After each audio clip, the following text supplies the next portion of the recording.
We've all heard the phrase beauty lies in the eyes of the beholder. But when it comes to art forms like painting or music or dance or, yes, even cricket, beauty is not just in the eyes of the beholder, it's in the quality of execution, in the emotions that are stirred. And very few batsmen in the world could match the elegance of this man. Fewer still could match his temperament. And as far as the Indian team is concerned, this man was simply indispensable.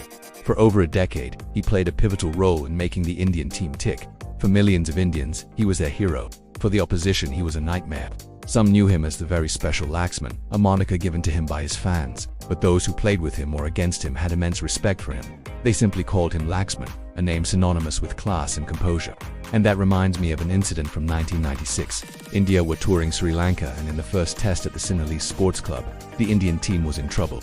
At one stage, they lost 5 wickets for 82 runs in the first innings. But Laxman held his ground. He played a brilliant knock of 178, and that was his first overseas century. After the match, when the Indian players were leaving the field, one Sri Lankan fan shouted, "Hey Laxman, why didn't you play like this in the test?" You see, it wasn't just his talent, it was his calm, his ability to stay at the crease that made him special. That fan would have been even more disappointed a couple of years later, because it was in the subcontinent that Laxman truly blossomed.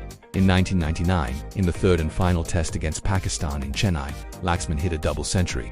This was his home, the place where he grew up playing cricket. The innings was special because of the opposition, also because of the manner in which he played. He attacked the bowlers, he took them to the cleaners, but if there was one innings that set him apart, one innings that made him a legend, it was this one. The year was 2001. The venue, Eden Gardens, Kolkata. The opposition, Australia. And this was not just any test match. It was the second test of a 3-match series. Australia had won the first test in Mumbai, so this match was crucial. The story of the match is well known. India needed 273 runs to win from the last wicket. Most people had given up, not the man from Hyderabad. Laxman hit 281, and that too on a turning track. To be honest, it was an alien experience watching him bat. I remember sitting in the commentary box with Sunil Gavaskar and Richie Benaud, and both of them were simply out of words. No one could believe what was happening in front of them. And when Laxman hit the winning boundary, the entire Eden Gardens erupted. It was one of those rare occasions when the crowd was on its feet. It was a magical innings. Magical not just because India won, but because of the way Laxman played.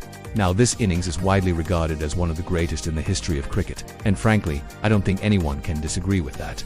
I think it's an absolute must-watch for every cricket fan. It will tell you a lot about the man, about his technique, about his temperament. His partnership with Rahul Dravid was another unforgettable chapter in Indian cricket. Together they rescued the team countless times. In fact, between 2000 and 2005, they added nearly 5,000 runs at an average of 60. Yes, you heard that right, 5,000 runs at 60. Such was their dominance, and the beauty of these partnerships was that they never spoke.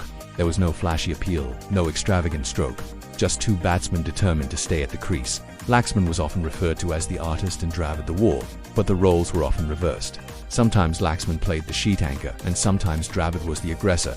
In the 2003-04 season, for example, Dravid scored 400s while Laxman managed only 1.